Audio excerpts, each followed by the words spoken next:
നമുക്കപ്പം ദിലീപ് ചേരുന്നുണ്ട്. Dileep, very good morning. ഈ ഷാനവാസ് ഖാൻ്റെ ഉന്നതങ്ങളിലെ പിടിയാണോ ഈ കേസ് ഇങ്ങനെ അട്ടിമറിക്കപ്പെടാനുള്ള കാരണം? നിലവിൽ നമ്മൾ മനസ്സിലാക്കുന്നതനുസരിച്ച് പോലീസ് ഇതിനകത്ത് ഒത്തുകളിക്കുന്നുണ്ടോ ദിലീപ്? തീർച്ചയായിട്ടും ഡോക്ടർ അരുൺകുമാർ, ഈ വിഷയത്തിൽ ഈ ഷാനവാസ് ഖാൻ്റെ, അതായത് CPM-ന്റെ മുതിർന്ന നേതാവാണ്, CPM-ന്റെ കേസുകൾ വാദിക്കുന്ന വക്കീലാണ്. ഈ ഷാനവാസ് ഖാൻ 76 വയസ്സൊക്കെ ഉണ്ടെന്നാണ് പറയുന്നത്. ഇദ്ദേഹത്തിൻ്റെ ഒരു ഹോബി പെൺകുട്ടികളെ ചേർത്ത് പിടിക്കുക, സ്ലീവ്ലെസ് ഇട്ട പെൺകുട്ടികളെ കൈക്ക് പിടിക്കുക, ചേർത്ത് പിടിച്ച് നെറ്റിയിൽ ഉമ്മ വയ്ക്കുക, ഇതൊക്കെയാണ്. ഇതിനെ ഇപ്പോൾ പറയുന്നത് ഒരു ജ്യേഷ്ഠ വാത്സല്യത്തോടു കൂടെ ചെയ്യുന്നതാണെന്നാണ് അഭിഭാഷകർ, അതായത് കൊല്ലത്തെ അഭിഭാഷകർ പറയുന്ന അദ്ദേഹത്തിൻ്റെ സ്വഭാവം അതാണ്. അദ്ദേഹം എല്ലാവരോടും അങ്ങനെയാണ് പെരുമാറുക. അതൊക്കെ ഇന്നത്തെ കാലത്തെ പെൺകുട്ടികൾ ഇഷ്ടപ്പെടുമ്പോൾ അല്ലെങ്കിൽ അതിനെതിരെ പ്രതികരിച്ച പെൺകുട്ടിക്കെതിരെയാണ് ഇപ്പോൾ അഭിഭാഷക സമൂഹം ഒന്നടങ്കം നിന്നുകൊണ്ട് പെൺകുട്ടിയെ ക്രൂശിക്കുന്നത്. അതായത് ഈ കേസിൽ പെൺകുട്ടി നേരത്തെ തന്നെ ഈ ഓഡിയോ ക്ലിപ്പിൽ പറയുന്നുണ്ട്, എന്നോട് എന്തിനാണ് അങ്ങനെ ചെയ്തത്, ഞാൻ നിങ്ങളുമായിട്ട് യാതൊരു തരത്തിലുള്ള ബന്ധവുമില്ല. അപ്പോൾ ഈ ഷാനവാസ് ഖാൻ പറയുന്നത് അതൊരു ജ്യേഷ്ഠനോടുള്ള ഒരു എൻകറേജ്മെന്റ്, ഒരു പ്രോത്സാഹനം എന്ന നിലയിൽ ചെയ്തതാണെന്നാണ്. പെൺകുട്ടിയെ ചേർത്ത് പിടിച്ച് നെറ്റിയിൽ ഉമ്മ വെക്കുന്നത് പെൺകുട്ടിക്ക് ഇഷ്ടമില്ലെങ്കിൽ അത് തെറ്റെന്നുള്ള കാര്യങ്ങൾ വ്യക്തമായി അറിയാവുന്ന അഭിഭാഷകർ ഇപ്പോൾ ഈ അഭിഭാഷകനൊപ്പം നിൽക്കുന്നു. അതായത് ഇനിയിപ്പോൾ കാണേണ്ടത് ഡോക്ടർ അരുൺകുമാർ, ഈ ഷാനവാസ് ഖാൻ നേരത്തെ മുൻ ബാർ കൗൺസിലിൻ്റെ ചെയർമാനായിരുന്നു. കേരളത്തിൻ്റെ ബാർ കൗൺസിലിൻ്റെ ചെയർമാനായി ഇദ്ദേഹത്തിൻ്റെ ഉന്നതങ്ങളിലെ പിടിപാട് നമ്മൾക്കറിയാം. ഇദ്ദേഹം പഠിപ്പിച്ച ഒട്ടനവധി ശിഷ്യഗണങ്ങളാണ് ഇന്ന് ജഡ്ജിമാരായിട്ടുള്ളത്. ആ ഒരു ആത്മവിശ്വാസം ഷാനവാസ് ഖാനുമുണ്ട്. ഈ കുട്ടിക്ക് നീതി ലഭിക്കുമോ എന്നുള്ള കാര്യത്തിൽ നമ്മൾക്ക് നോക്കിക്കാണേണ്ടതുണ്ട്. കാരണം നമ്മൾ അഭിഭാഷകരുമായി സംസാരിക്കുമ്പോൾ അവർ തന്നെ പറഞ്ഞു ഇതൊരു നിസ്സാരമായ കേസാണ്. ഈ ഷാനവാസ് സാറിനെ സംബന്ധിച്ചിടത്തോളം അത് പെട്ടെന്ന് തന്നെ ഇറങ്ങിപ്പോരാവുന്ന കേസാണെന്നാണ് ഈ അഭിഭാഷകർ പറയുന്നത്. എന്തുകൊണ്ട് അഭിഭാഷകർ ഈ പെൺകുട്ടിക്കൊപ്പം നിൽക്കാതെ ഈ പ്രതിക്കൊപ്പം നിൽക്കുന്നു എന്നുള്ളതാണ് കൗതുകകരമായ കാര്യം. കാരണം ഈ പെൺകുട്ടിയെ ഇദ്ദേഹത്തിന് അറിയുന്നില്ല. ഈ ഇന്നത്തെ കാലത്ത് ഏതെങ്കിലും പെൺകുട്ടി ഇഷ്ടപ്പെടുന്ന ഒരു കാര്യമാണോ സ്വന്തം ശരീരത്തിൽ ഇതൊന്നും മനസ്സിലാക്കാതെ അത് അങ്ങനെ കണ്ടാൽ പോരെ എന്ന് പറയണമല്ലോ. അതായത് ഈ പെൺകുട്ടിയുമായി ഈ അഭിഭാഷകൻ, നമ്മൾ ഈ പറയുന്ന കക്ഷിക്ക് ഷാനവാസ് ഖാന് ഏതെങ്കിലും തരത്തിലുള്ള ബന്ധം, സുഹൃത്ത് ബന്ധമോ അതല്ല ഔദ്യോഗികമായ ബന്ധമോ ഒക്കെ നേരത്തെ ഉണ്ടായിരുന്നോ?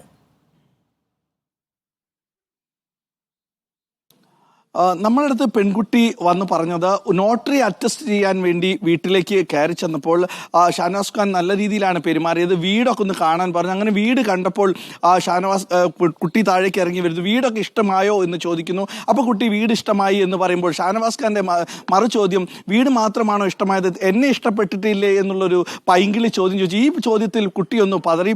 പിന്നെ കുട്ടി അപ്പോൾ തന്നെ പുറത്തേക്ക് ഇറങ്ങാൻ നേരത്ത് അദ്ദേഹം പറഞ്ഞു, കയറി വരിക, അങ്ങനെ അങ്ങ് പോയാൽ എങ്ങനെ, ഒരു ഉമ്മ തന്നിട്ട് പോയിക്കൂടെ എന്നാണ് ഈ പെൺകുട്ടിയോട് ഇദ്ദേഹം ചോദിക്കുന്നത്.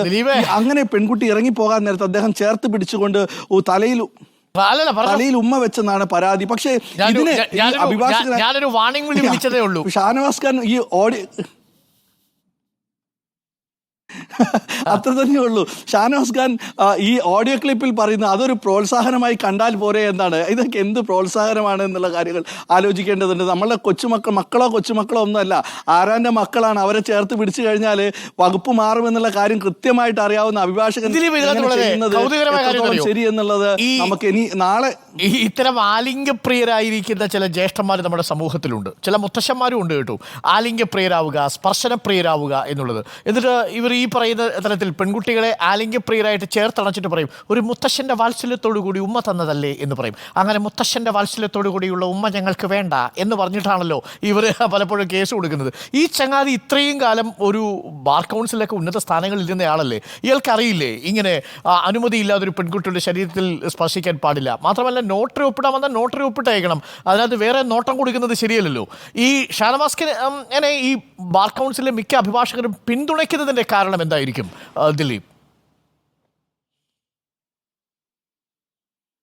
ഇദ്ദേഹം കൊല്ലത്തെ ഒരു മുതിർന്ന അഭിഭാഷകനാണ്. മാത്രമല്ല പല CPM-ന്റെ നേതാക്കളുമായി വലിയ തരത്തിലുള്ള ബന്ധം, നല്ല അടുപ്പമുള്ള, നമ്മൾക്ക് അറിയാൻ സാധിച്ചത് പിണറായി വിജയൻ അടക്കമുള്ള ആളുകളുമായിട്ട് വലിയ നേരിട്ട് ബന്ധമുള്ള ഒരു വ്യക്തിയാണെന്നാണ് അറിയാൻ കഴിഞ്ഞത്. ഈ ഇൻഫ്ലുവൻസ് തന്നെയാണ് ഇപ്പോൾ നമുക്കറിയാം. ഈ പെൺകുട്ടിയെ തെളിവെടുപ്പിന് കൊണ്ടുപോയപ്പോൾ ആ ദൃശ്യങ്ങളിൽ കാണാം ഷാനവാസ് ഖാന്റെ മകൻ ആ വീടിന് മുന്നിൽ വെച്ച് ഇവരെ തടയുന്നതും ഇവരെ വെല്ലുവിളിക്കുന്നതും കാണാം. പക്ഷേ കേസ് എടുത്തിരിക്കുന്നത് ഷാനവാസ് ഖാന്റെ മകന്റെ പരാതിയിൽ പൊതുറോട്ടിൽ നിൽക്കുന്ന ഈ പെൺകുട്ടിയുടെ പരാതിക്കാരിയുടെ ഭർത്താവിനെതിരെയാണ് കേസെടുത്തിരിക്കുന്നത്. മാത്രമല്ല തങ്ങളോട് അപമര്യാദയായിട്ട് പെരുമാറി എന്ന് കാണിച്ചുകൊണ്ട് ഈ പെൺകുട്ടിയുടെ ഭർത്താവും വെസ്റ്റ് പോലീസ് സ്റ്റേഷനിൽ പരാതി നൽകിയപ്പോൾ അതിന് കേസെടുത്തിട്ടില്ല. പകരം ഇവർക്കെതിരെയാണ് കേസെടുത്തിരിക്കുന്നത്. അപ്പോൾ തന്നെ നമ്മൾക്ക് മനസ്സിലാക്കാൻ കഴിയും എന്തുകൊണ്ട് ആർക്കൊപ്പമാണ് നിൽക്കുന്നത്. മാത്രമല്ല ഇത്രയും ദിവസമായിട്ട് ഞാൻ തെറ്റൊന്നും ചെയ്തിട്ടില്ല എന്ന് തോന്നുന്നുണ്ടെങ്കിൽ നീതിന്യായ വ്യവസ്ഥകൾ വ്യക്തമായിട്ട് മനസ്സിലാക്കാൻ കഴിയുന്ന അഭിഭാഷകനായിട്ട് എന്തുകൊണ്ട് പോലീസ് സ്റ്റേഷനിൽ കീഴടങ്ങിയിട്ടില്ല? താൻ തെറ്റൊന്നും ചെയ്തില്ലെങ്കിൽ ആത്മവിശ്വാസത്തോടുകൂടെ വന്നിറങ്ങി അതിനെ ന്യായീകരിക്കുക അല്ലെങ്കിൽ അതിനെ വാദിച്ച് ജയിക്കാനുള്ള കഴിവുണ്ടെങ്കിൽ ഉള്ള വക്കീൽ എന്തുകൊണ്ട് ഒളിവിൽ പോയി?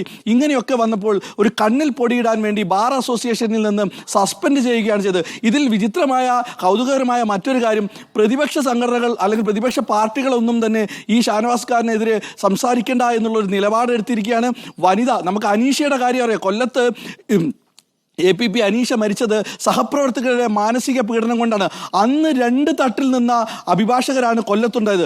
അതേ അവസ്ഥ തന്നെയാണ് ഇന്നിപ്പോൾ ഇവിടെ ഈ കുട്ടിക്കും ഉണ്ടാകുന്നത്. ഒരു ആൾ പോലും ഈ കുട്ടിയെ ആശ്വസിപ്പിക്കാൻ എത്തിയില്ല എന്നുള്ളത്. നമ്മൾ കോൺഗ്രസിൻ്റെ വനിതാ അഭിഭാഷകരുടെ അടുത്ത് ചോദിച്ചു, വലിയ നേതാക്കളായ അഭിഭാഷകരുടെ അടുത്ത് ചോദിച്ചപ്പോൾ പറയുന്നത് ഇപ്പോൾ ഇടപെടാൻ പറ്റില്ല, ഷാനവാസ് ഖാൻ ഞങ്ങൾക്ക് ഗുരുവാണ്, അദ്ദേഹത്തോട് എതിരെ പറയാൻ പറ്റില്ല, പിന്നെ അദ്ദേഹത്തെ കാണേണ്ടതാണ് പല കാര്യങ്ങൾ, ഇങ്ങനെ പിന്നെ പാർട്ടി തലത്തിൽ വലിയ തരത്തിലുള്ള പ്രശ്നങ്ങളുണ്ടാവും. ഇങ്ങനെയൊക്കെ പറയുന്ന കോൺഗ്രസിന്റെ നേതാക്കളായ വനിതാ അഭിഭാഷകരെ നമ്മൾക്ക് കാണേണ്ടി വന്നു.